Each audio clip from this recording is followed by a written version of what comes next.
Hello everyone and welcome back to another episode. Quick recap of what happened last time is that we were sent back through the portal because it was deemed unsafe, except the portal was broken. Someone messed it up.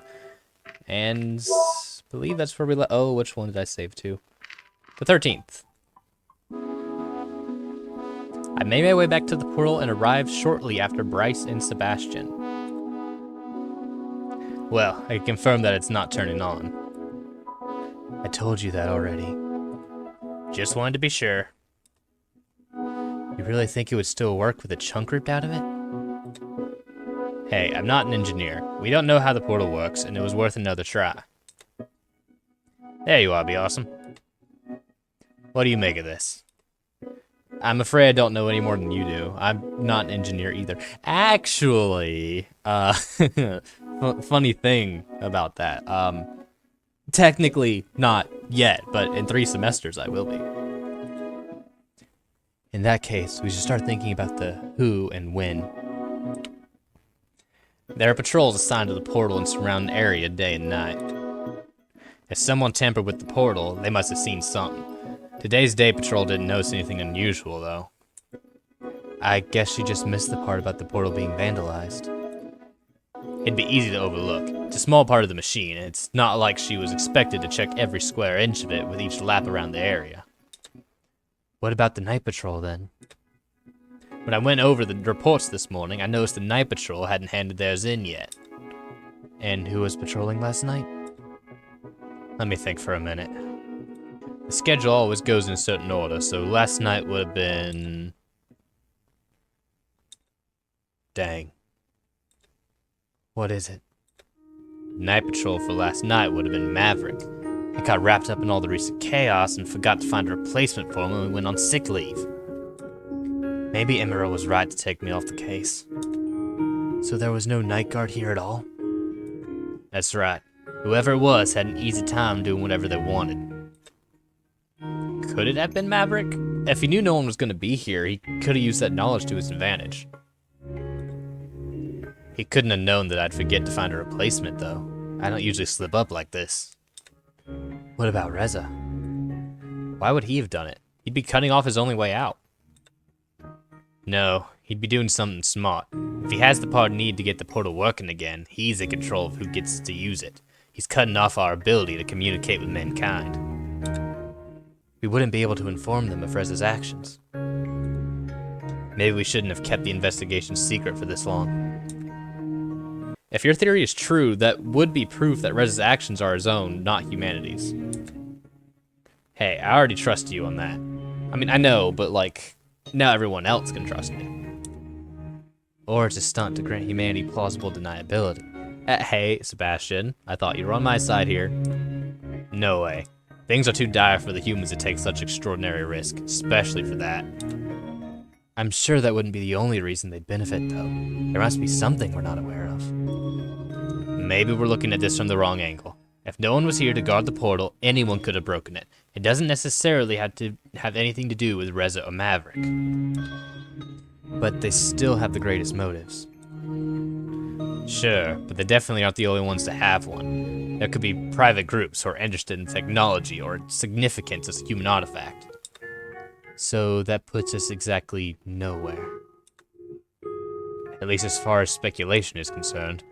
It's about time for forensics to show up anyway. Let's hope they can pull some clues from all this. Sebastian, can you take it from here? You've been just as dedicated to the case as I have. Since I had to be at the minister's side for a while, I'd like you to take charge of the investigation for now. Thanks, Chief. I won't let you down. What's up with that anyway? Being appointed as Emmer's bodyguard as punishment just seems strange to me. Are you kidding? I could have lost my job. This is a way better outcome. Honestly, she probably did it for her own sake more than anything else, but I'm not complaining. If that's all, I'm gonna head back to the ministry. I shouldn't keep it waiting. So what does that make you now? Temporary chief? More like case leader. By the way, you won't need to stick around while forensics does their job. Thanks for your help. I assume you can find your way back to your apartment? Yeah, of course. Wait, so they were sending me through because it was too dangerous. Now he's just like, yeah, okay, go ahead, just be on your own. Like, I'm not opposing to it, but the logic here ain't logicking. Alright, I'll see you later then. See ya. I considered spending my free time roaming the town, but decided that it would be best to keep myself out of the spotlight. After cooking myself a rudimentary meal, I considered picking up another book when the doorbell rang. Hey, be awesome. Hey, Sebastian. Do you need my help again? We're just a small-town police department, and with Bryce removed from the case, our resources are thinner than ever. I understand. So what do you have for me? First up is the primary witness in the latest murder, Damien, the victim's assistant. He was the one who found her body. A few things have changed since this morning, as we've gotten some additional information from forensics that warrants further questioning. Oh, they're talking about Anna or whatever her name was. I know you knew the victim personally. Not really. So you don't have to do this if you don't want to. I'll leave the choice to you. You can find her assistant in the production facility. I spoke to her like one time. You seemed interested in the underground building found near the portal. I realized you might actually be able to help us with that. Since it's suspected to be of human origin, your opinion would be greatly appreciated. I guess I should add archaeologist to my resume then. Maybe human matters consultant would be more appropriate. Yeah, but that's not gonna work when I go back. That makes no sense on the human resume. If I was to stay here, which I would not be opposed to, then, you know, maybe that would be a lot better. Do you really think it's okay for me to tamper with your priceless discoveries? Oh, you won't actually go there in person. I just want you to take a look at the collected information in the archives and give us your opinion. Besides, no one is allowed to visit at the moment. The building is old and unstable, and there is a danger of it collapsing or flooding. Obviously, we don't want either of those to happen. Flooding? Yes, the whole building is underground, and we've determined that there is a rather large pocket of water surrounding it. Any kind of disturbance could endanger everything and everyone inside. I see. We also located another witness for the latest murder. A store clerk reported seeing and hearing something, so it's probably worth it to ask him a few questions. Got it. Here are all the details. Visit me at the department once you're done. Sure thing. It was interesting that they still relied on me for their investigations, even after they tried to send me back to my world. Well, that wasn't really Sebastian's fault. I didn't expect them to allow me to help with police matters after everything that had happened. Now that the possibility of sending me back was eliminated, the advantages of having me on their side apparently outweighed the risks. Though I had to wonder, who would have to be more careful from now on? What should I do? Is it the production facility, police archives, or the store? Production facility, I think, is where they wanted me to avoid. Can I go back? I don't remember how to go back. Okay. I don't know what the store does. The production facility, I think they said they wanted me out of, unless I'm misunderstanding where they're talking about. So the police archives. Oh, spooky. I was on my way to the police station when a voice called out to me. Hey, you. I'm talking to you, human. Oh, old grumpy guy. Need to change the voice I do for him then. It is kind of cool how he's based on like a Eastern dragon. I'm not gonna try and copy the accent. I would butcher it and it would not end well for my internet career. I'm just gonna do an old man voice. Can I help you? I certainly hope so. I'm a little conundrum here. My cart seems to be stuck. I can see that. I'm Katsaru. Yeah, I'm Katsaru, by the way. Local ice cream vendor. Oh, he's not a grumpy old man. He's like the nice old man.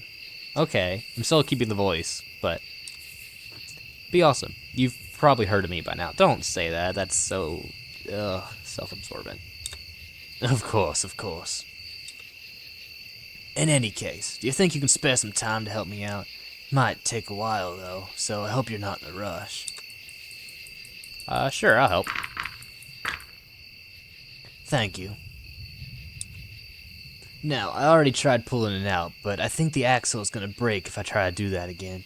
I wasn't really in the best condition to begin with, honestly, and I heard a crack when I tried to pull it out earlier. So, what do you want me to do? The cart is pretty heavy, so I'll be the one lifting it and holding the wheel steady so the axle doesn't break. Once I give you the sign, you start pulling, and hopefully that'll do the trick. Alright. Here, grab the handles and wait for my signal. By the time I had gotten him to position, Ketsaru was already on the other side of the cart, getting dirty as he slowly lifted the affected corner of the cart out of the muddy hole. Is that your sign? Should I start pulling now? Do it now. I started pulling, but the cart turned out to be much heavier than I expected and didn't move. What are you waiting for? Do it already. I pulled harder, but the cart still refused to budge. I mustered all my strength before I pulled as hard as I possibly could. Yes, do it. Slowly, the cart started moving, and after a few seconds, it was freed from the perilous clutches of the muddy puddle.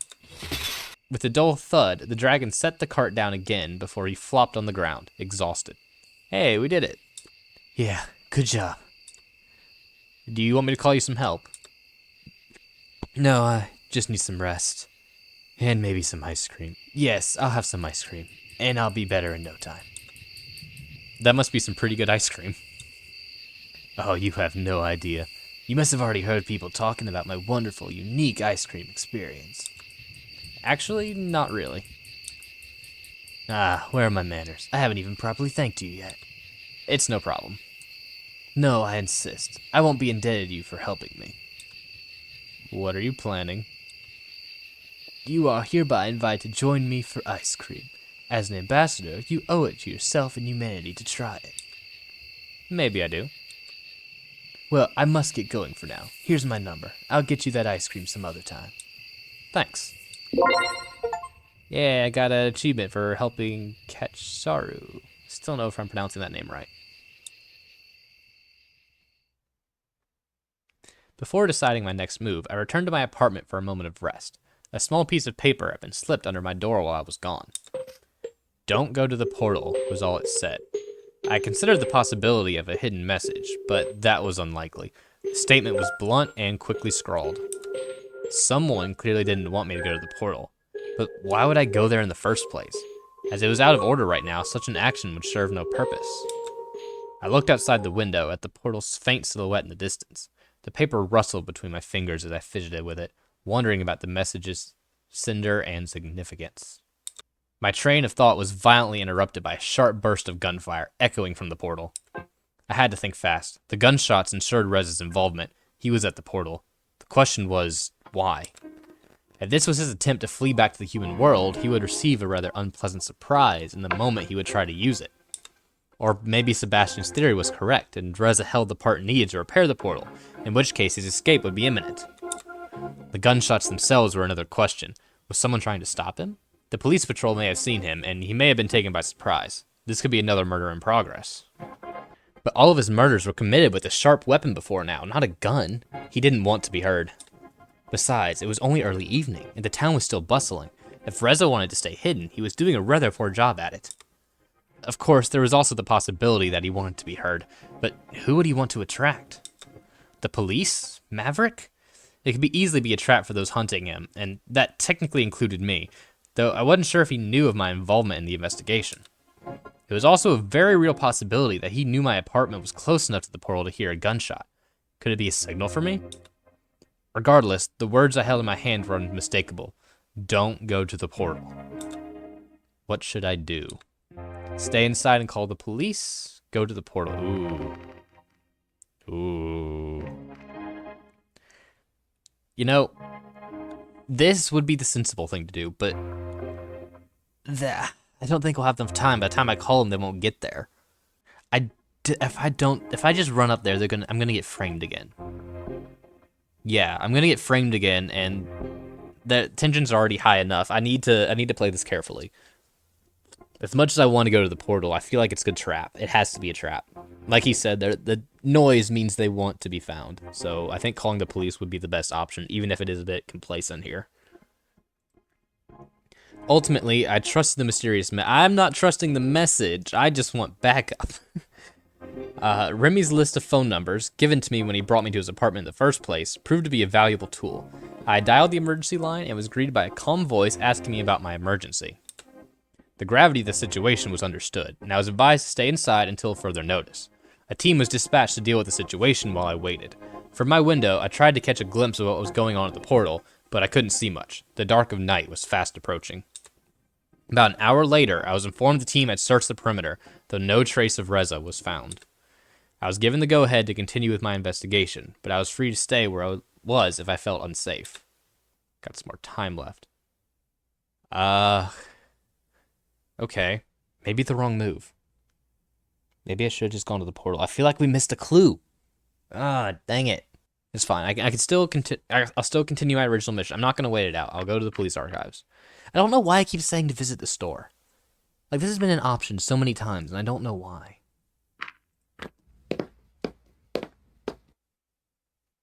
When I arrived at the station, I was met by a police archivist, a dragoness, who introduced herself as Calanth. Calanth? Yeah, Calanth. Who does a voice for? You're in luck, Be Awesome. Bryce completed all the case files a while ago. Ever since you came to our world, he seems to be a lot more interested in these human mysteries. I wonder if it has something to do with you. Anyway, you can find all the files here. I'll leave the rest to you. I cannot do female voices. Study the blueprint of the underground building near the portal. Read the structural damage report of the underground building near the portal. Play a prank or rummage through the trash. I think studying the blueprint would be more efficient use of my time. The blueprint of the building caught my attention. Apparently, it had been found during their cursory investigation within the building itself. At first glance, nothing about it stood out to me, but the more I studied it, the more the facts revealed themselves. Both of its entrances were free and accessible by the phone in charge. One was through a tunnel in the vicinity of the portal, and the other through a dig that cut through the town sewer system. Bryce had scrawled a note near the second entry. It simply said, "Access V hatch. Button, counterclockwise." Furthermore, the data in the corner of the blueprint listed the structure as an independent living and research unit, dated to the year 2047. Most interestingly, I recognized the name of the company that was listed. Oh, that is weird. They were a well-established super company before our world's collapse, known for their advances in scientific fields and otherwise thorough use of legal loopholes and gray markets. They were very successful at what they did. Their facilities subverted laws and ethical issues by being in areas where such concerns were non-existent, or could be made non-existent by paying off the right individuals. Naturally, the products and applications of their research was usually fair game to be used and sold worldwide. They were only one of the companies involved in championing the teleportation technology that was about to take off on a grand scale before the solar flare changed everything. Oh. Of course, there were public worries regarding the untested long-term consequences of utilizing black holes in such technology. It was outlawed in certain countries due to these concerns, but lobbies and private sector drove many of them to accept the tech, in light of the boundless advantages offered. They were also big in medical, security, and weaponry fields. Their vast knowledge and close cooperation of their individual departments enabled them to make many breakthroughs. It seemed like they could do anything they set out to do. The nanomachines that became commonplace before the fall were, of course, also their product. No one was surprised that the tech failed under the radiation of the ion storm. Had the company behind it been more concerned about safety rather than profits, perhaps fewer lives would have been lost. Even though they weren't perfect, nanomachines still increased the quality of life for many people. It was a new way of treating medical conditions, some of which had been previously untreatable.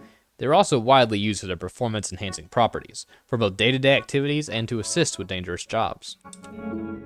Beyond that, the company had even branched into genetic engineering. Human hereditary diseases were becoming a thing of the past, as they developed techniques to alter human life to its core. Ultimately, they had a hand in influencing every area of life on a global scale.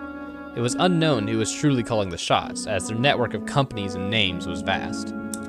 It was only one of their many ways to ensure their continued existence and avoid liability.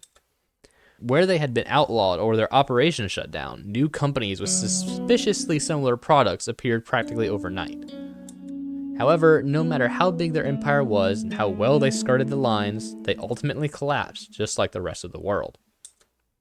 That being said, how did this building make its way into the Dragon's world? I mean, there were working on teleportation. As I pondered this, Adine's request came to mind. I used Bryce's machine to make a copy of the map for her. Bryce probably wouldn't approve of me giving evidence to civilians, but I was sure he would never even realize it. You acquired a map. Yay, got an achievement. I love achievements. I do find it weird. I know you guys can't see this on OBS, but like the achievements for this game pop up on the top right corner. But every other game I've played, they always pop up on the lower left, or the lower right, not the lower left. And I didn't even know that like developers could choose where the achievements are. I think that's really neat. I almost wish they'd pop up here more than they pop up down here, because a lot of times with shooter games, like your health bar or your ammo or something's down here and it covers it up. I don't know. That's just neat, I thought. Okay, read the structural damage report, play a prank, rummage through the trash. Structural damage report. I have a feeling we're probably going to be going there eventually. According to the report, the investigation of the building was halted due to the acute danger of its collapse and the damage that the surrounding water could cause. Since the building had unknown historical and technological value, there was a plan in place to drain the water pockets. The legal permissions had not yet gone through, however, and it would take some time for the equipment to arrive. For now, the building was stable as long as it remained undisturbed, but for obvious reasons, no one was allowed to enter. There are patrols guarding it day and night. Huh, look at the time. I better wrap it up here.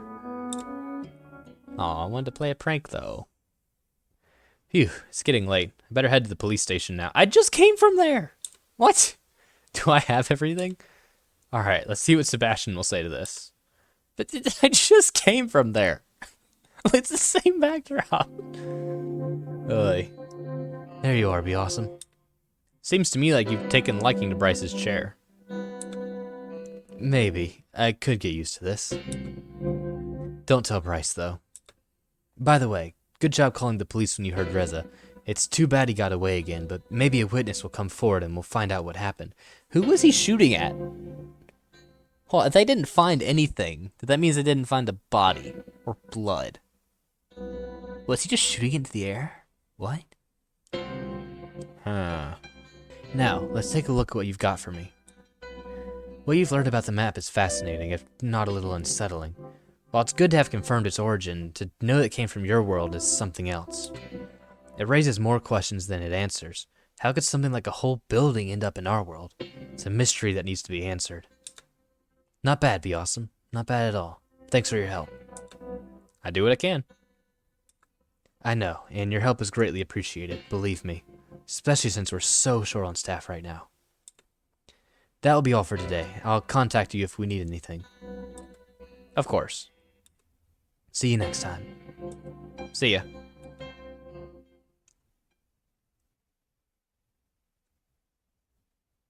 Finally, a free day. What should I do?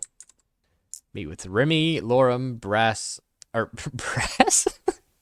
Remy, Lorem, Bryce, Adine, or Kacharu. If the rule of 2 applies like it has been with this game, probably Adine and Kacharu. Do Adine first, then move on to Kacharu? I do like Kacharu, though. I was thinking like, oh, he's going to be a grumpy old man, blah, blah, blah. But no, he's actually kind of nice. And maybe that's just me stereotyping ice cream vendors, but, you know, he offered free ice cream, so can't really complain. Anyway, Adine first. Here we are again. Does she even know I'm coming this time? Just a minute. I hope I didn't forget anything. You said something about going to the beach? Yep. You know, I'm glad they decided not to send you away after all. Well, they didn't really decide. Me too. Oh, guess who they got her entry confirmation for the stunt flying competition? Is it me? No, Remy did. Who's Remy again? Oh, the white one. Yeah, she knows Remy. I feel like that would not go over well. You did? That's right. I've got it right there in black and white. Happy to confirm your entry to the annual stunt flying competition. Please have your competitor number ready and show up at the organizer's booth at the summer festival by... Well, who cares about the rest? I'm in. That's great. Yeah, but the festival's pretty soon. I had to make the most of the time until then to get my skills up to par. I thought you already had years of experience. Yeah, but now I had to practice the best routine I can possibly come up with, not to mention making sure I can execute it flawlessly when the time comes. Practicing in general is very different than practicing for an event like this one. I see. Are you ready to see some stunt flying? Sure. Let's go then. Oh, that's a pretty backdrop. So this is where you usually practice? I practice just about anywhere, but today's a nice day for a beach visit. Water and sand are also good surfaces to practice complicated maneuvers on, in case you can't make the landing. Makes sense. Well, don't let me hold you up. Oh, I can't just start practicing right now. I'm still giddy with excitement from getting that letter earlier. Besides, I wanted to hang out with you for a while we're here as well. Sounds good to me. Do you visit the beach often? Not really, except for practice, that is. It does make for a nice backdrop while I fly, though. I see. Do you ever go to the beach? No, it's not something that was possible for me in the last couple of years, but it certainly used to be something other people would do. I see. Sunning yourself can be nice sometimes, but I'm not really a fan of going swimming. There's so much more you can do at the beach, though. Like what? Yeah, like what? You already mentioned sunning. Do you ever get a tan? Can dragons get tans? What's that? Yeah, no, I didn't think so. I guess that's a no then. To be fair, you are completely covered in scales, so I imagine you wouldn't be affected. Tanning is a reaction of the skin when it's exposed to sunlight. If humans stay in the sun for a while, our skin can get darker, and also get cancer. How strange. And if we are exposed too long, then we can even get what's called a sunburn. Oh yeah, that's like way less bad than cancer. Why is cancer the first thing that came to my mind? Oh no. And what's that? Well, the skin can take on a reddish tint, and it can also be painful and cause dizziness. I did not know that. So you had to be careful not to stay in the sun for too long? Pretty much, though it isn't necessarily true for all of us. Depending on the skin tone, people can be more or less affected by the radiation. I see. This sounds kind of complicated. Does that mean we shouldn't stay here for too long? Don't worry about it. I don't sunburn easily. I mean, I'm pale as all get out, but I don't sunburn easy. I see. Just let me know if I need to do anything. Sure, will do. You say you don't like swimming all that much. Why is that? Well, as you can imagine, I prefer the air to the sea, even though we flyers have quite a relationship with the water.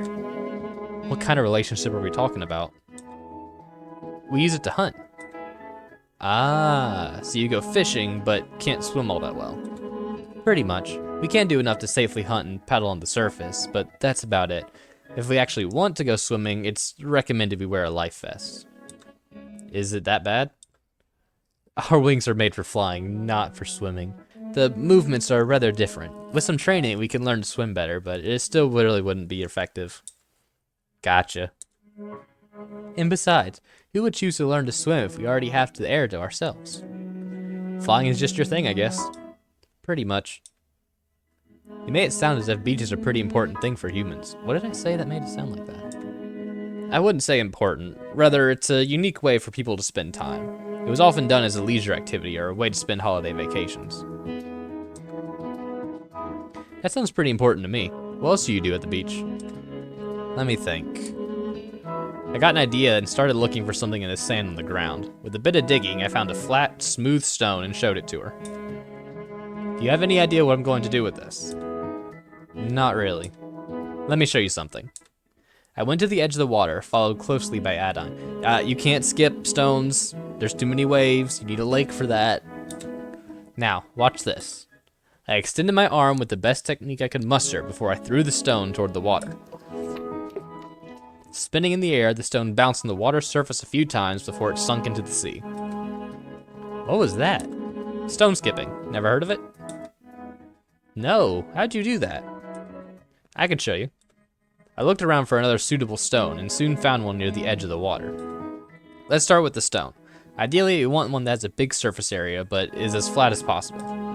Got it. This one is also really smooth, which helps too. Okay, so we need smooth, flat stones. Now, the technique is also pretty important. I'm not sure how well this will translate to your anatomy, but I'll just show you how I do it and we can figure out what you can do. Okay. Hold the stone like this. Extend your arm and curl it like this. Then you have to throw it in such a way that it stays relatively stable in the air, but spins as fast as you can make it. I do it like this. I threw the stone, once again showing her how it subsequently bounded a few times off the water's surface before it sunk into the sea. I'm not sure if I can do that. We'll see. Maybe we can figure something out. Let's look for a stone first. Okay. We both started looking for another appropriate stone. I saw Adine scratching around the sand with one of her feet. She crouched down to pick something up before she returned to me. Here, what about this one? That should work. See, you've already got that part down. Guess so. Okay, now for the technique. She was holding the stone in the claws at the edge of her wing. I tried to guide her by pulling her wing back like it would an arm, but it became clear to me that it lacked a lot of maneuverability an arm would have. For the throw, you want to move your wing forward as fast as you can, and at the very end of the extension, let go of the stone. I'll try. I could see her moving her wing awkwardly. She pushed it forward before releasing the stone, which sunk without bouncing a single time. That didn't work. Yeah, there wasn't really enough spin on it. Let me try again. Alright. I waded a few steps into water to retrieve the stone she'd thrown only moments ago. Here you go. I'll try something different this time. Feel free. Instead of using her wing, she took the stone into the dexterous claws of one of her feet, and she continued to stand on the other leg. Effortlessly, she pulled back her leg before rapidly moving it forward and releasing the stone. It flew in a bit of an upward arch before it bounced off the water's surface once and subsequently sunk into the ocean's waters. Nice! Not bad, huh? I had no idea you could do that with your leg.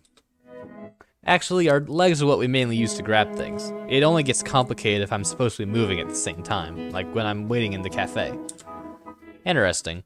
I suppose for someone who's hunting while flying, that's pretty much a requirement. It is. Actually, if I'm at home eating chips or something, I usually just use my feet as well. Oh, that's gross. Yeah, no, that sounds kind of gross. Hey, I know to wash my feet before I start eating something with them. I don't see how it's different from doing it with your hands. That was a neat trick, though. So what else can you do at the beach? I don't know. Build sandcastles? I haven't done that in like 2 decades. Tried to imagine what Adine building a sandcastle would look like.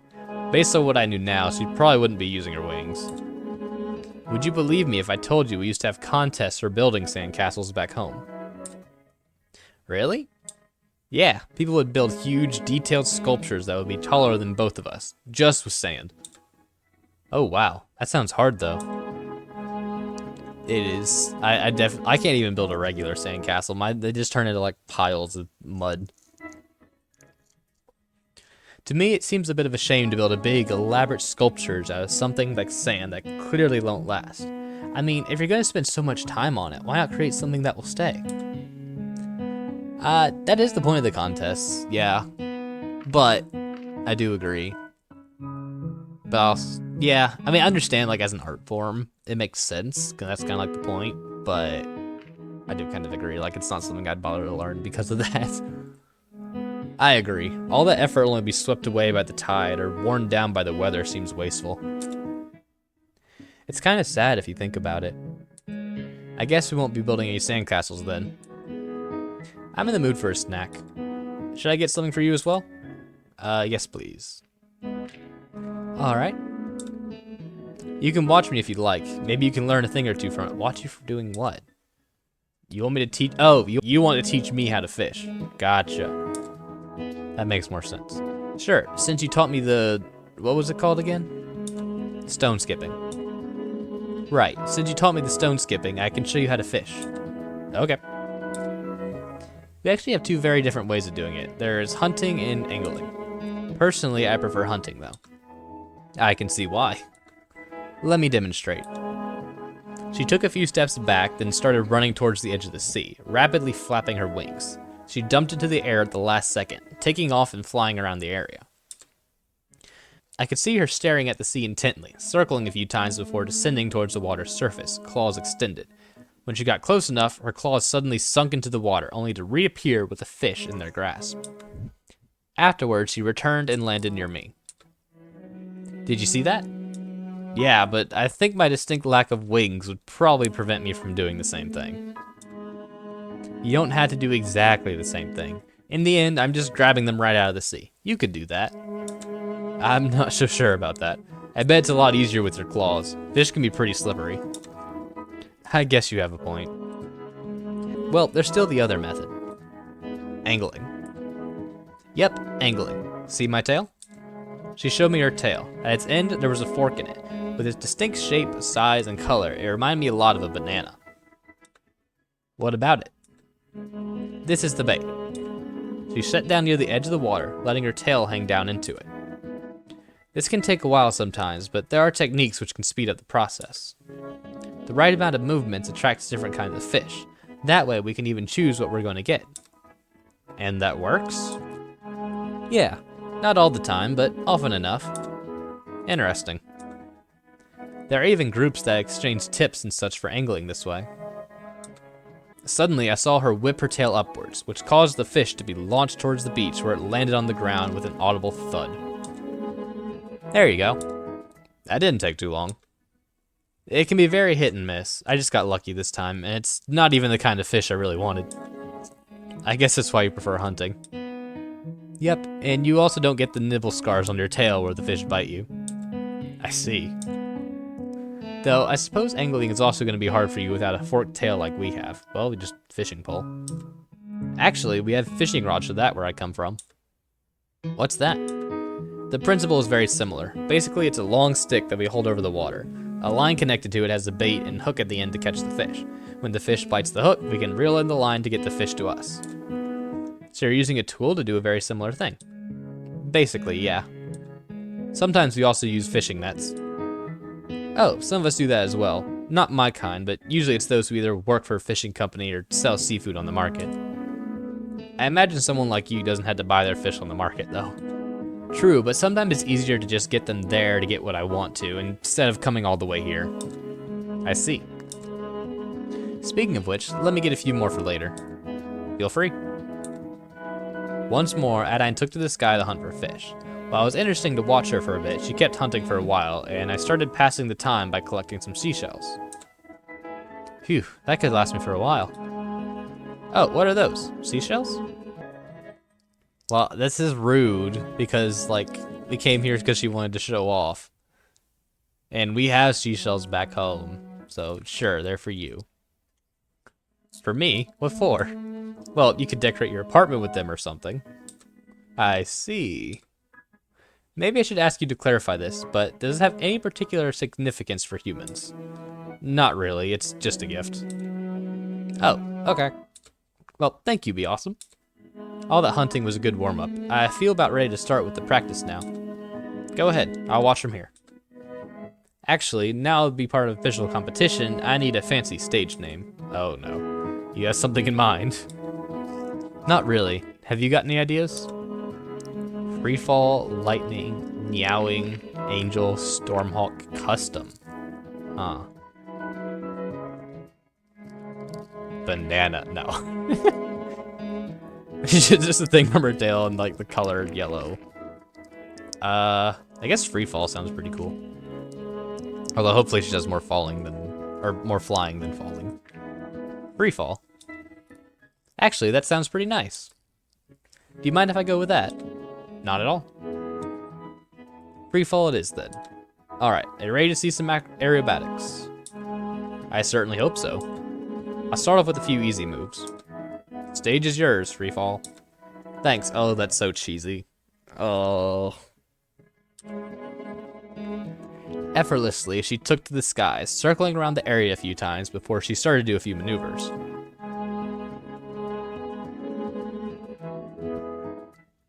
Oh, I see the, curve thing they were talking about now on the tail. A roll, followed by a loop, after which she did another roll. It seemed to be less of a practice routine and more of a warm-up to me. Gradually, her maneuvers got more complicated. I saw circles that got smaller and smaller, a brief nosedive, and multiple loops and rolls one after another. Then she landed and returned to me. What do you think? That was great. You haven't even seen the best part yet. What would that be? My very own Adine special, or rather Freefall special. It's a routine I came up with and have been practicing for a while. It's pretty difficult, so I'll probably spend the rest of my time until the competition perfecting it as much as possible. What does it look like? It starts off with circles near the ground, then as I ascend, the circles get smaller and smaller. Once I reach the highest point, I go into a nosedive through the middle of the circles. At the show, I'll use a smoke trail when doing the circle, so everyone can actually see me going through the circles that I made. That sounds pretty cool. That's not all of it. While nosediving, I'll do a few rolls, and then just before I hit the ground, I'll pull up again. Lastly, I'll end with a few loops and go to the next maneuver. It all ends up by making a neat shape in the sky with the smoke trails. Sounds like you've got it all figured out already. Yeah, now I have to perfect my execution of it.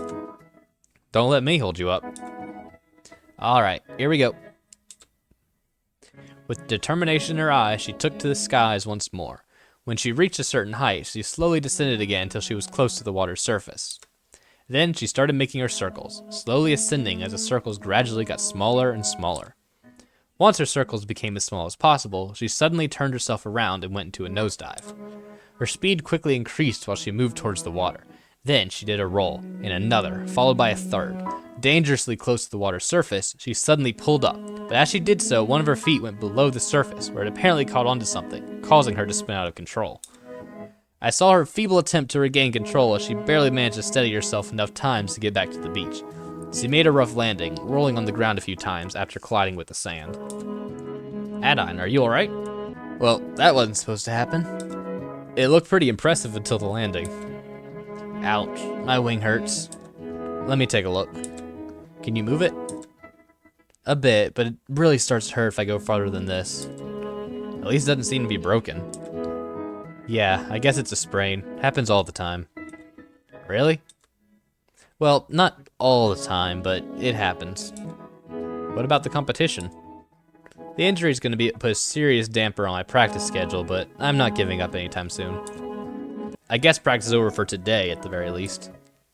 Yeah, let's head back.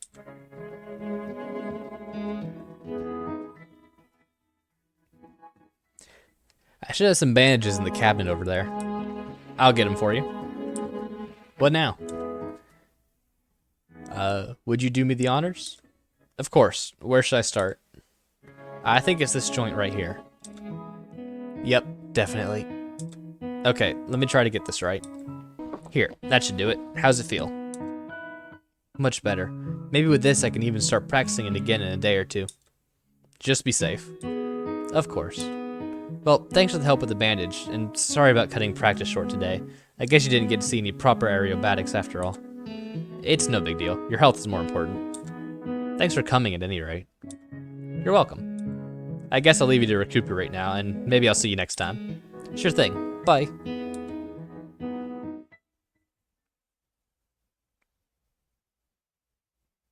Looks like I have some free time. And again, it seems I'm really bad at timing these episodes, because I have 50 minutes. So I'm going to cut it here. Thank you all for watching. It's been a minute since I've recorded, so I hope my voice was working, but it's already getting sore. I don't think I could do another section. Hopefully to see you in the next one, and bye.